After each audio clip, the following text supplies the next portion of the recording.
tutupan laptop.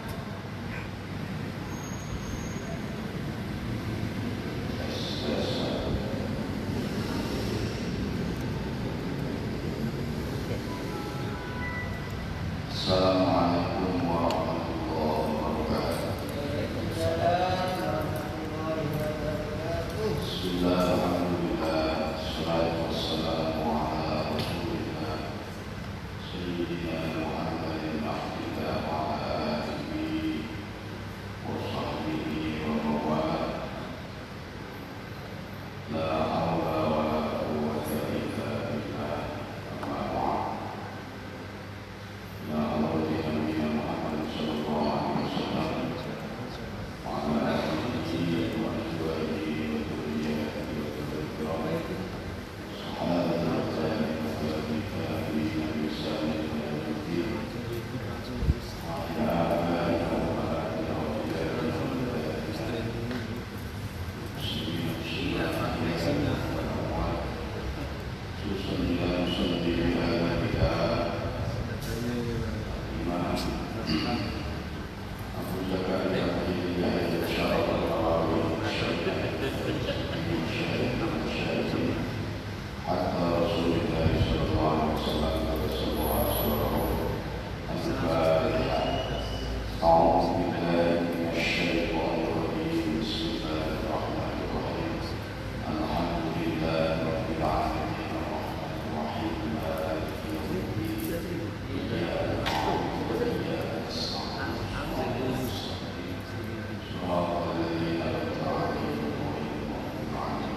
Alhamdulillah hadirin rahimakumullah.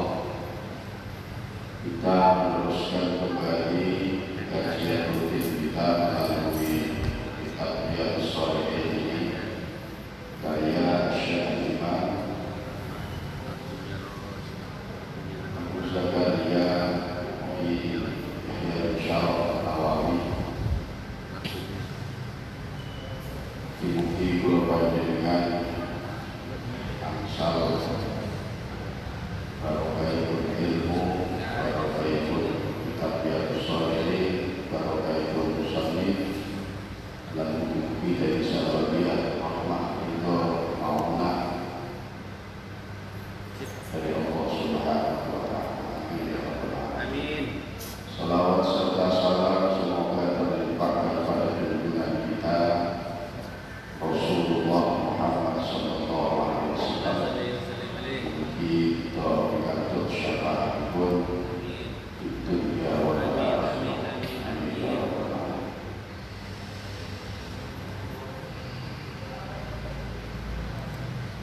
Kita sampai pada atau masih dalam bab taubat, sampai pada sebuah hadis wa an Abi Mujaid, dan diriwayatkan dari Abu Mujaid bidot bin Nuni dengan bermakna nun lafaz Mujaid wa fathil jimi dan fathahnya jimnya lafaz Mujaid. Imran bin Husayni yaitu Imran bin Husayn Al-Khuzai dan suku Khuza'ah radhiyallahu anhuma annam ra'atan min Juhaynah, sungguhnya seorang wanita dari suku Juhaynah atat Rasulullah sallallahu alaihi wasallam. Ada seorang wanita dari suku Juhaynah soal kepada Nabi Muhammad sallallahu alaihi wasallam. Di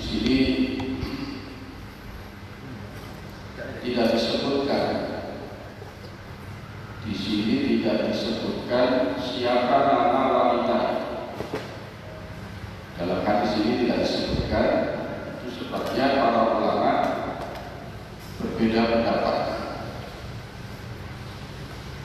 Para ulama berbeda pendapat.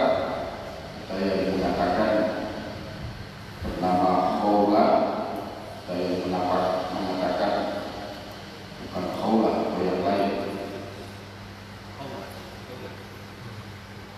Di sini Imran bin Husayn meriwayatkan bahwa wanita itu datang kepada Rasulullah SAW.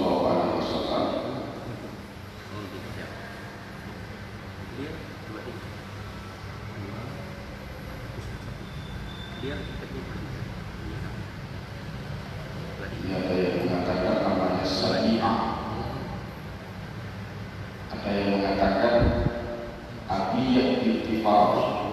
Allah, karena dalam hadisnya tidak disebutkan siapa nama wanita tersebut. Nah, ini satu pelajaran.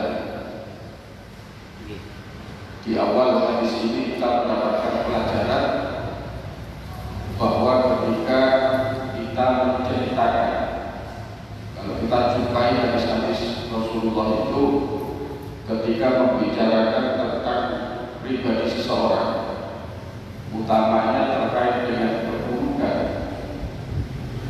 itu biasanya disamakan namanya. Kalau tidak pakai kalimat rajulun, seorang laki-laki, atau imra'atun, kalau memang perempuan, seorang wanita datang kepada Rasulullah, seorang laki-laki datang kepada Rasulullah, dengan disamakan namanya. Ini satu pelajaran bagi kita ketika kita mengisahkan tentang seseorang yang terkait tentang kekurangan atau pribadi seseorang, hendaknya kita tidak mudah menyebut nama. Nah, ketika kita menyebut nama, maka ini bisa masuk dalam ranah ghibah, membicarakan keburukan orang lain. Bahasa Inggrisnya ngerasa, bahasa Jermannya memuji. Jadi kalau kita menceritakan tentang pribadi orang, terutama ketika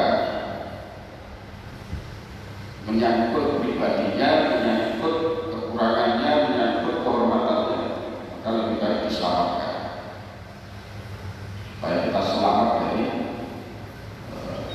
sanksi hibah. Hibah itu menyebut seseorang terkait dengan apapun dari dirinya, baik pakaiannya, pribadinya, karakternya, atau jabatannya, yang sekiranya orang yang mendengar, yang bersangkutan, yang sekiranya orang yang bersangkutan itu mendengar, itu sakit hatinya, maka itu termasuk hibah. Mulai cerita Pak Effendi, apa Sumaji misalnya, Pak Effendi itu begini, menyebut dirinya. Meskipun tidak bercerita tentang pribadinya, tidak cerita tentang putranya, tentang keluarganya misalnya, tapi seandainya yang bersangkutan ini mendengar itu sakit hatinya, itu hibah. Kalau dalam riwayat yang lain itu diriwayatkan ada seorang wanita sholat kepada Rasulullah. Di situ ada Sayyidah Aisyah radhiyallahu anha. Wanita itu sangat tinggi. Cara kalau sampai sekarang ini agak tinggi. Bukannya agak tinggi, pokoknya agak nopo. Pokoknya itu. Wanita itu pulang. Sayyidah Aisyah bilang kepada Rasulullah, ya Rasulullah, orang itu tinggi sekali. Apa kata Rasulullah? Kamu menggunjing Aisyah. Loh, saya kan membicarakan apa adanya, tidak saya tambah-tambahin. Memang orang itu adalah mungkin dulu posturnya.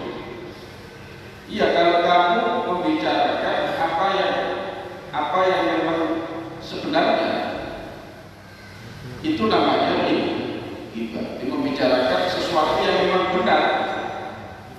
Tapi seandainya yang mendengar itu sakit hatinya, itu hibah. Tapi kalau bercerita tentang sesuatu yang memang tidak benar adanya pada yang bersangkutan, itu lebih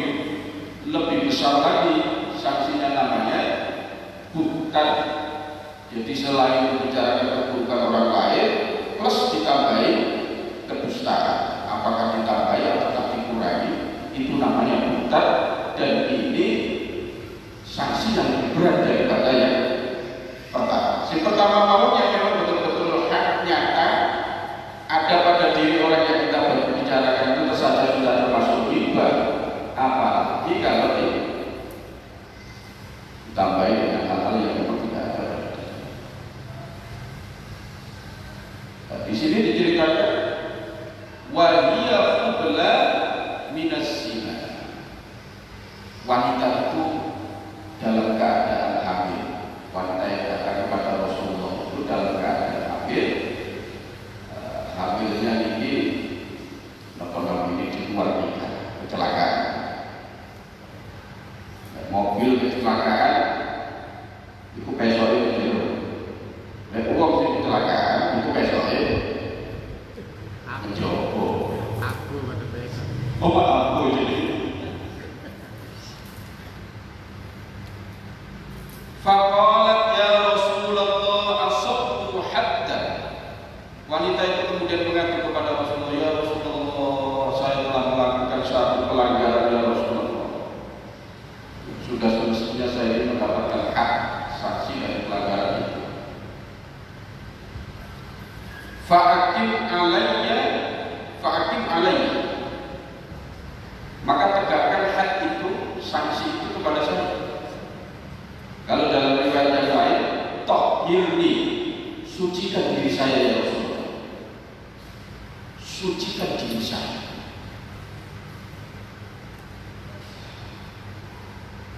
Jadi wanita ini minta diadili sesuai hukum Islam di hadapan Rasulullah SAW.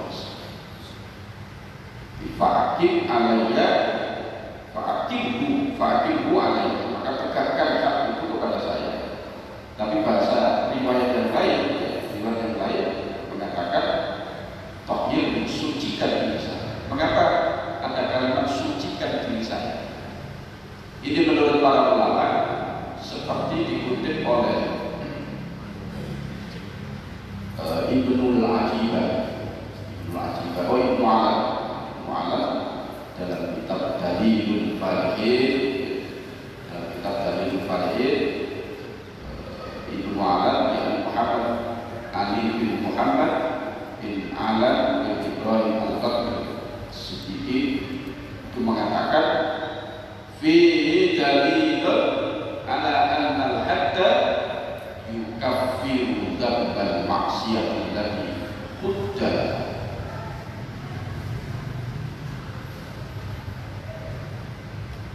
Bahwa sesungguhnya penegakan hak, penegakan sanksi atas sebuah kemaksiatan itu berdasarkan hadis ini, karena ada kalimat tohirni tadi menurut Ibnu Alam ini menunjukkan bahwa setiap penegakan hak itu bisa melebur dosa kemaksiatan yang dilakukan.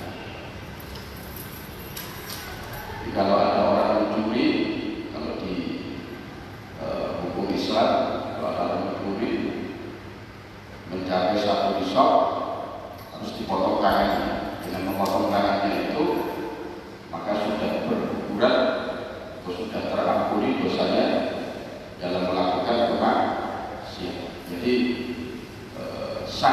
penegakan sanksi itu bisa meleburkan dosa dari kemaksiatan yang dilakukan. Dan ini yang dipilih oleh si wanita itu. Wanita ini minta ditegakkan hak. Loh, haknya orang berzina kalau zinanya itu zina muhsan, yakni si pelaku ini sudah bersuami atau beristri, lalu melakukan tindakan perzinahan, itu haknya dalam Islam kan harus dirajam,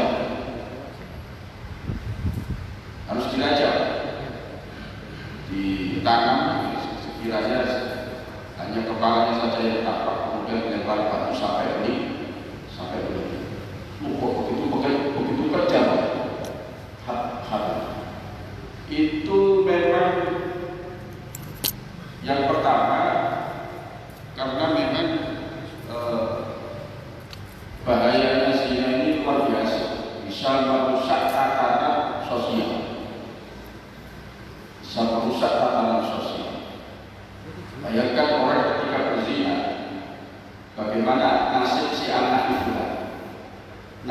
kepada siapa.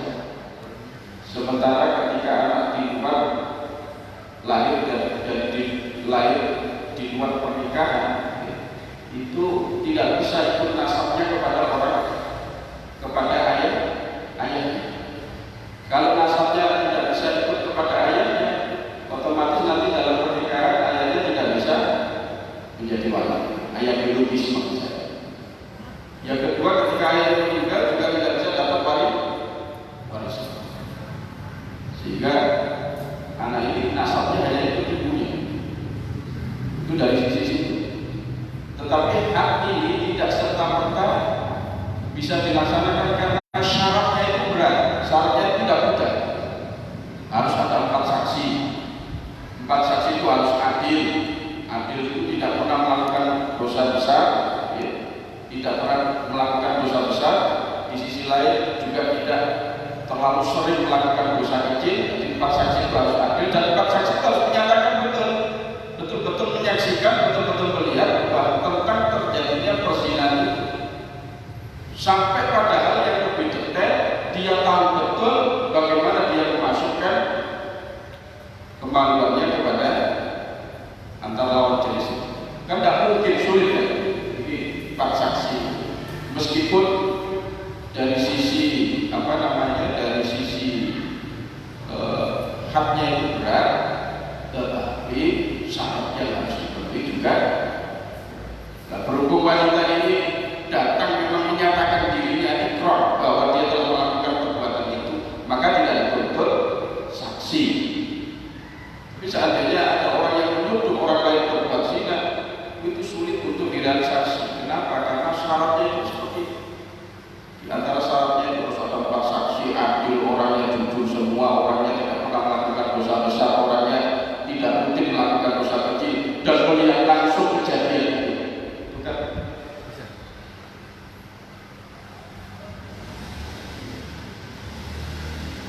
Di sini juga dikatakan kenapa wanita ini tidak memilih diam saja, terus melakukan taubatan nasuha,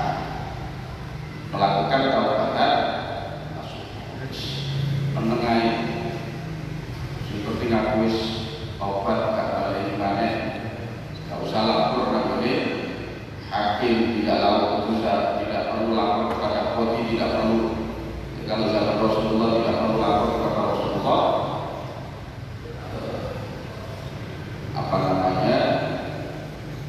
dia melakukan saja pertobatan nasuha. Bukankah kalau orang bertobat itu Allah menjamin diampuni dosa-dosanya. Walladzi yaqbalu taubata an ibadihi qabilu taubi ghafiru dzambi wa qabilul taub. Gusti Allah itu Maha mengampuni dosa dan Maha menerima taubat.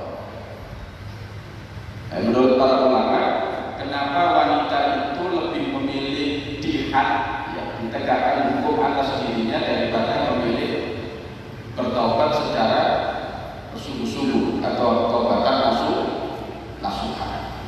Ini dikatakan di syarahnya Riyadhus Shalihin ini karena memang satu, berdasarkan hadis itu ya, bahwa memang kifarah itu hak itu, penegakan sanksi itu secara otomatis bisa langsung menghapus dosa-dosa.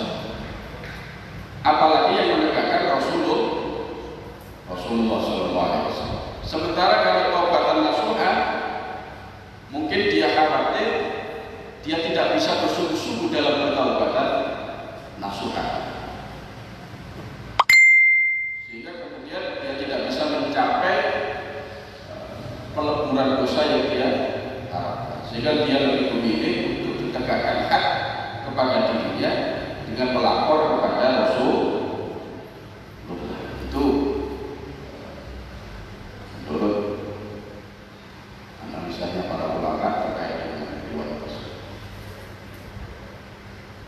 Akhirnya apa?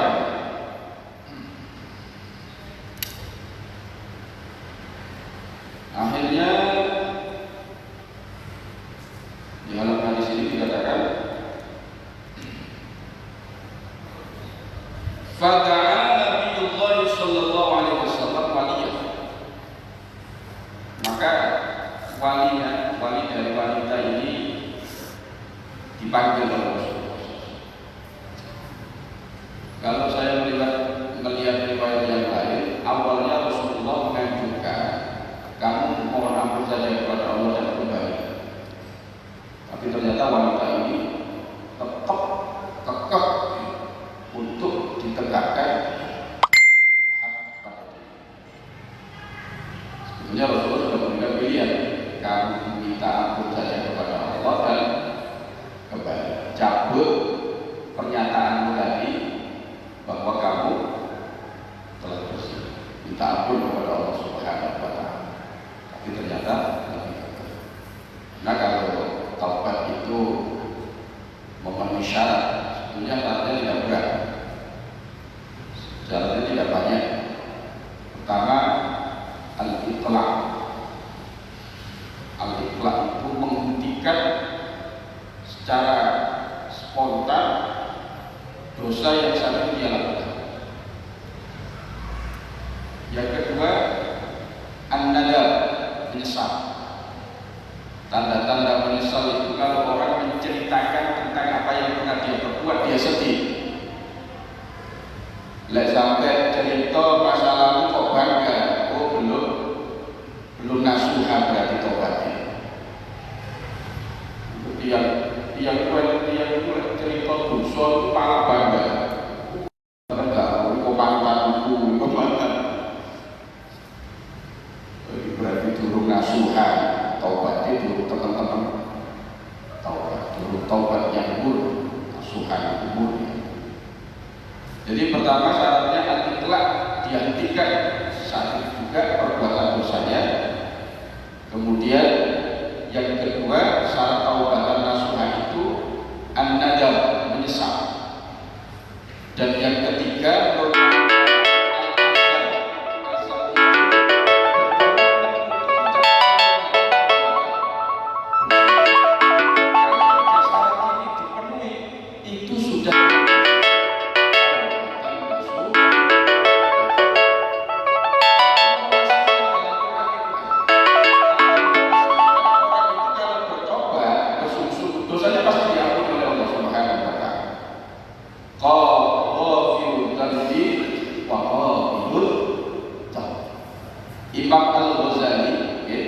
Imam Al-Ghazali dalam Ihya-nya menerangkan antara dosa dengan taubat itu bagaikan siang dan malam, bagaikan terang dan gelap.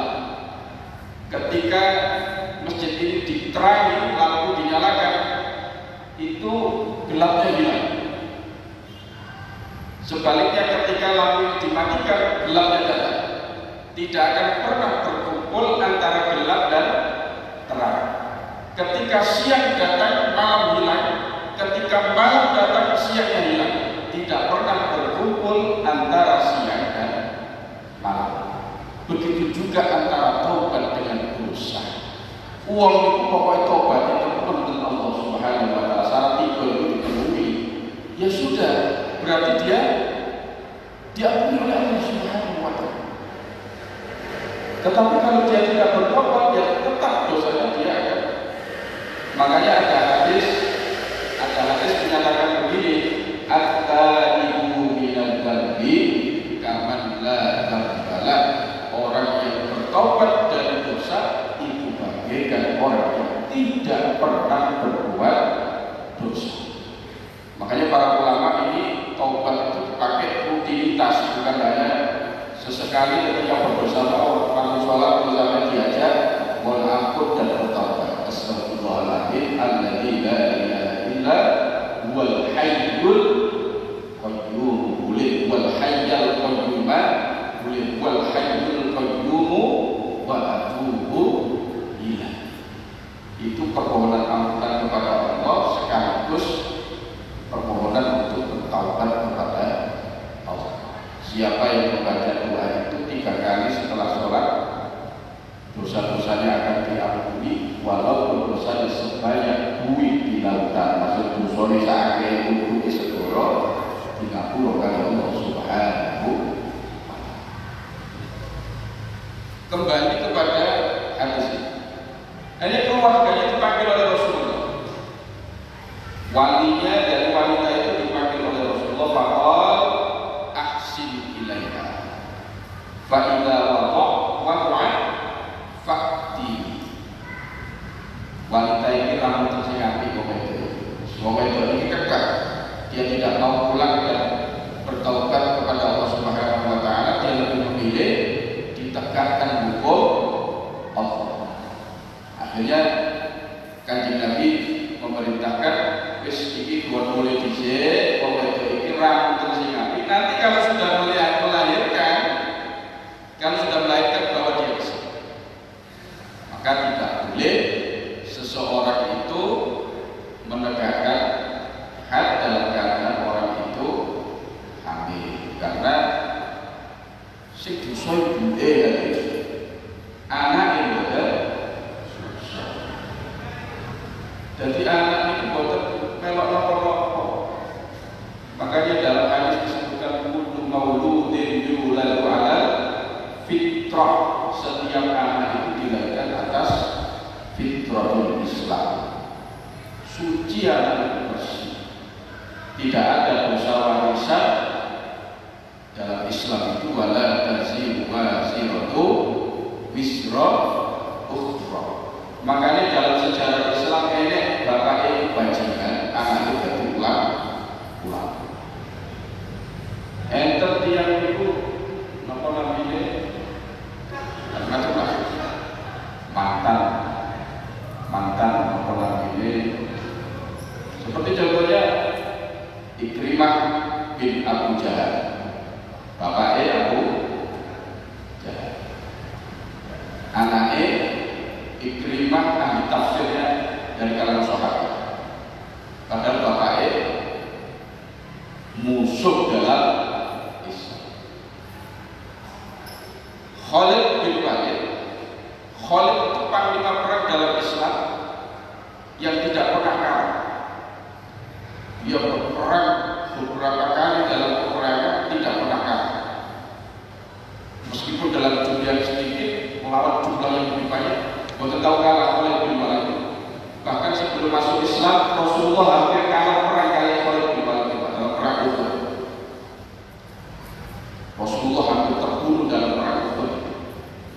Lah Khalid bin Walid itu anaknya siapa? Anaknya Walid bin Mughirah. Lah Walid ini musuhnya Rasulullah. Jadi tidak ada dosa warisan dalam Islam. Bisa jadi ini ayahnya musuh dalam Islam, tapi jatuh kepada anaknya, ternyata anaknya justru menjadi pejuang Islam. Maka kali Kanjeng Nabi kita melahirkan anak ini, perkara ini bukan berdosa. Anak ini akan lahir dalam keadaan suci, dalam keadaan fitrah. Nanti kalau sudah melahirkan, baru bahwa wanita ini menghadap kepada Rasulullah karena permohonannya sendiri untuk ditegakkan hukum Islam. Maka disinilah bukti bahwa Islam itu benar-benar rahmatan lil tidak serta-merta menghukum seseorang, tetapi dilihat dari banyak aspek. Fa'ala fa'amara biha Nabiullah sallallahu alaihi wasallam. Setelah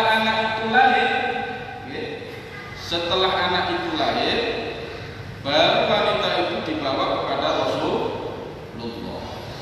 Setelah semuanya siap, wanita itu kemudian fasyuddat alaiha thiyabuha, yang menalikan mengencangkan pakaiannya, tangan pakaiannya, tsumma amara biha farjiha, maka ditegakkanlah hukum rajam kepada wanita, kemudian meninggal dunia. Tsumma shalla alaiha, Rasulullah kemudian mensolati wanita itu. Faqala lahu Umar usolli alaiha ya Rasulullah wa qad zalat. Ya Rasulullah, ini kan wanita berzina. Mengapa kamu mensolati wanita tersebut? Umar lagi lagi sini pistol, bentuk taubatnya dia menyerahkan diri kepada Rasul. Kanjeng Nabi tetap berkali saya bilang, wong itu wanita berzina kok sampai sholat itu kalinya. Apa kata Rasulullah SAW? Laqad taubatan law usimat baina sab'ina min ahli Madinah lawasi'athu. Umar, wanita ini benar-benar bertaubat yang andai taubatnya ini dibagi kepada 70 orang pendosa di Madinah, orang-orang munafik itu tentang artinya 70 orang bertaubat dengan taubat 70 orang itu bertaubat, niscaya kadar taubatnya ini masih lebih besar kadar taubatnya wanita tersebut. Mengapa demikian? Kata Rasulullah, hal wajadta afdala anjadat bi nafsiha lillahi azza wa jalla. Bukankah wanita ini sudah rela mengorbankan dirinya untuk dipersembahkan kepada Allah Subhanahu wa ta'ala? Jadi pengorbanan kepada Allah itu luar biasa. Puncaknya pengorbanan itu adalah mengorbankan jiwa dan harga kita untuk Allah Subhanahu wa ta'ala. Cuma ini konteksnya adalah konteks dalam penegakan hukum Islam. Ada lagi seperti korban itu juga termasuk menyerahkan diri kita, menyerahkan pengorbanan kita namun berupa harta benda dalam konteks korban. Zakat dalam konteks harta, puasa dalam konteks pribadi kita serahkan, kita korbankan apa yang menjadi bagian dari diri kita untuk melaksanakan perintah Allah. Maka itu nilainya tidak akan sia-sia di sisi Allah Subhanahu. Rawah Muslim, hadis ini diriwayatkan oleh Imam Muslim. Kalau sampai saya akan mengambil pelajaran dari hadis ini, mudah-mudahan jadi menjadi bermanfaat masalah kalau itu dilakukan. Monggo kalau ada yang perlu ditanyakan, saya persilakan. Assalamualaikum warahmatullahi wabarakatuh. Terima kasih Pak Ustaz. Ada beberapa pertanyaan. Yang pertama, tadi masalah makrifat. Ini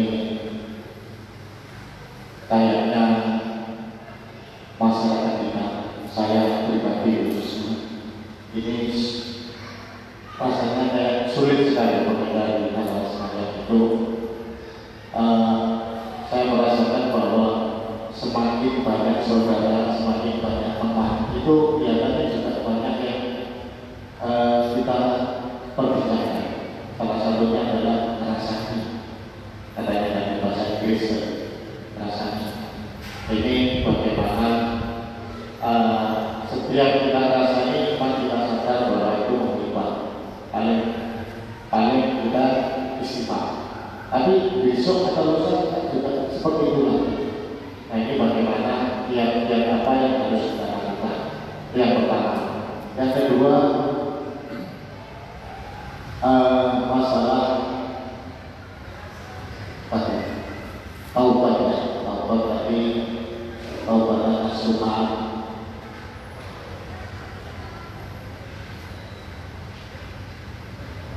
Lupa. Satu saja dulu. Terima kasih. Assalamualaikum warahmatullahi wabarakatuh.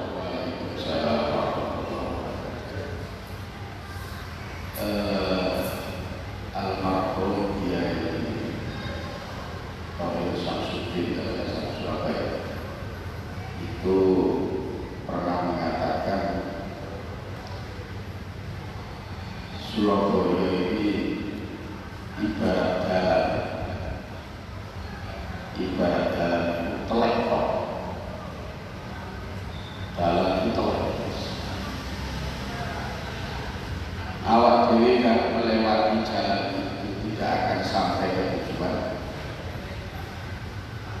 akan stagnan diam di tempat. Tapi ketika kita melewati jalan itu, kita penuh dengan kotoran, ubrat kotoran terus ya apa menengahi dosa lewat, apa ya tetap lewat lah, ya resiko ini. Maka kata beliau, ya tetap lewat, tapi bukan menunggu esok. Ya tetap jalan itu dilewati, tapi mari menunggu esok. Artinya apa? Itu Surabaya di masa beliau di sekitar tahun 80-an, 70-an.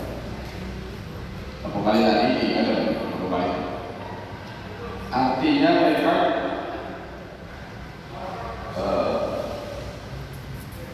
kita ini manusia.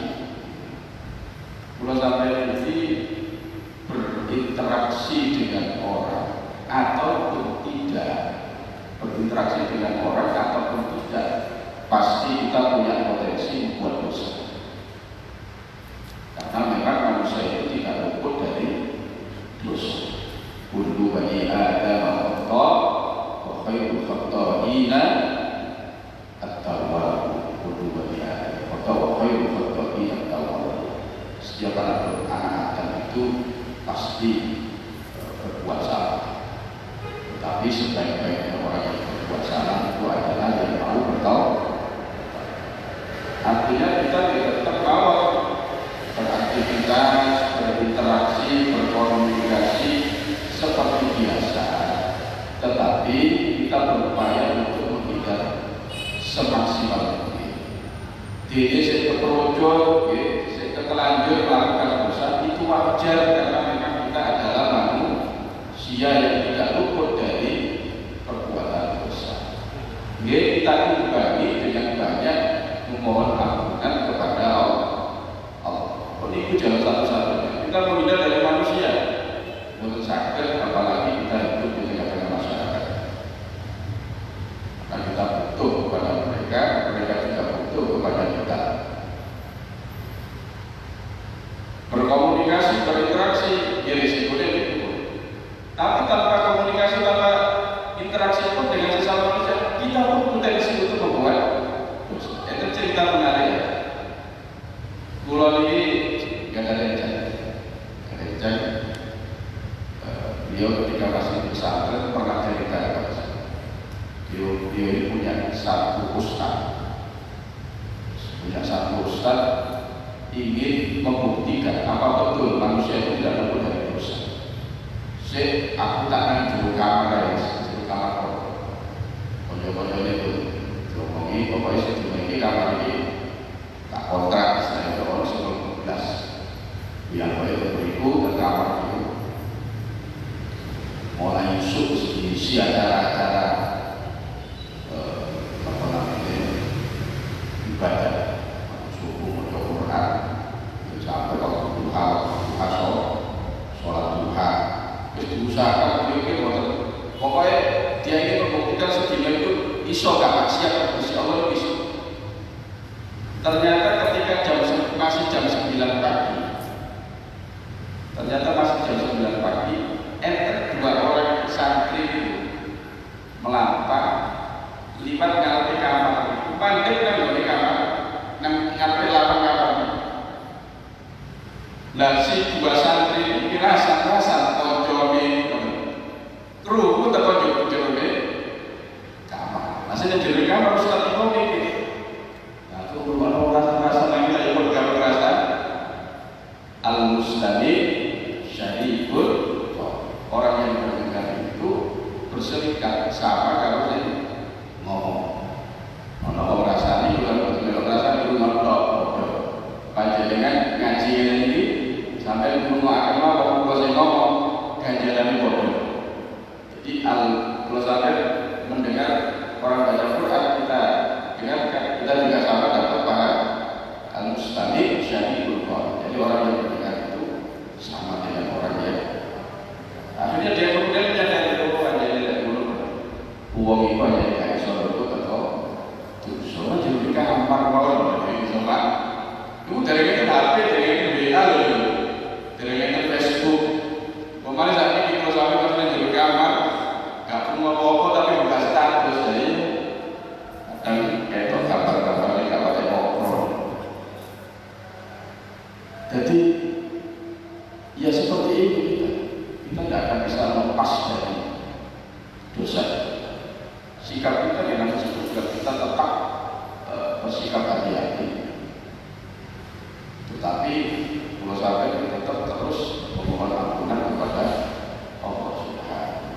Tetap melaksanakan interaksi seperti biasa, komunikasi seperti biasa dengan masyarakat yang lain, tapi imbangi itu dengan permohonan ampunan kepada Allah. Ada ini, monggo ya.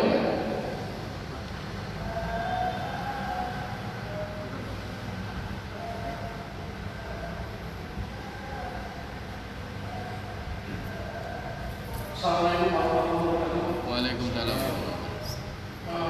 Jika tadi orang yang dengar itu sama seperti yang membicarakan itu, apakah kita bersikap meninggalkan atau berikan sih? Tetap belum. Sambil istighfar dulu. Apa itu?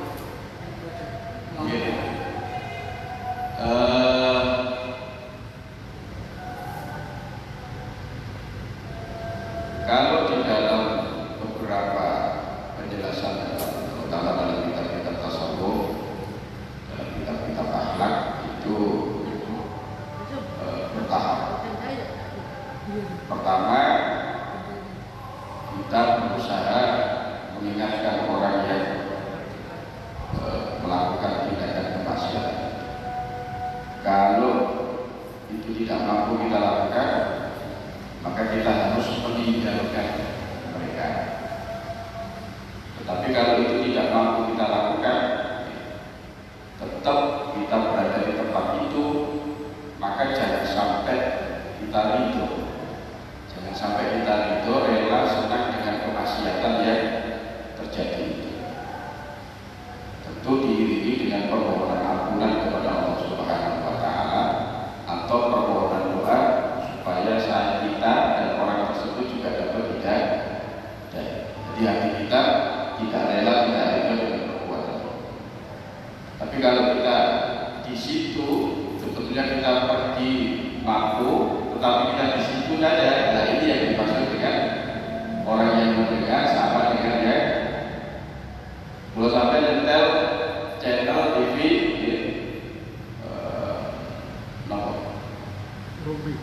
Rubi berjamaah itu atau tempai gosip. Saja kan sadar kalau sampai ganti channel kan sadar. Tapi rupanya kalau sampai ini terlalu taat kepada bosnya. Saudara-saudara jangan kemana-mana, tetap di channel ini. Nantikan yang lewat berikut ini. IG Sabina wa Aqona kita ini teman-teman. Golek ngono ya. Al-Mustami Syahidul Qaul. Kalau saya bukan ikut membahas sebetulnya kekurangan orang yang menjadi teman. Tapi kalau sampai minal Mustami ini dipodo mau harus dibahas. Jadi memang ada tahapan. Kalau kita mampu bertak, kita mampu amar ma'ruf, kita alihkan misalnya. Kalau kita mampu sudah ngomong ya itu masih harus dibahas. Kalau kita mampu seperti itu, lakukan seperti itu. Man ra'a minkum munkaran falyughayyirhu biyadihi. Mampu mengubah dengan tangan, kalau tidak bisa ya fa illam yastati fa bilisani, maka dengan lisan.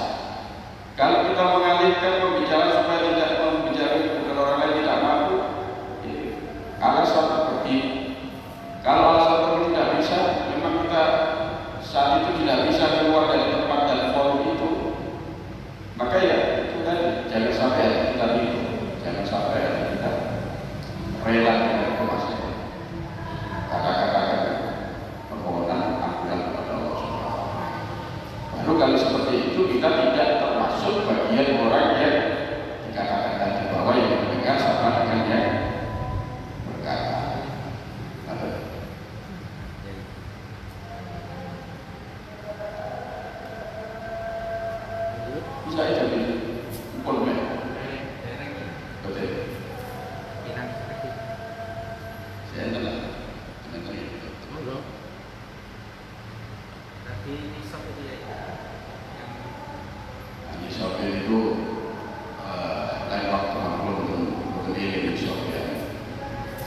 kita perlu kita mungkin terfakul fakir beberapa risotnya ini sebelum masuk risot mencuri itu sampai berapa gram baru dapat bisa dilakukan hal itu.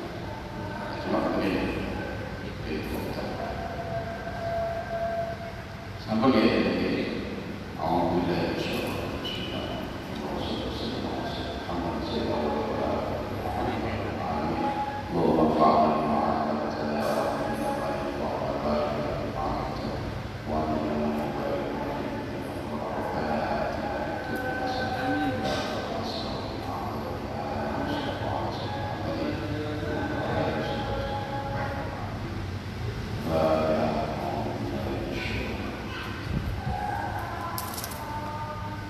Perkataan hadirin dan para lebihnya bermaaf. Wassalamualaikum warahmatullahi wabarakatuh.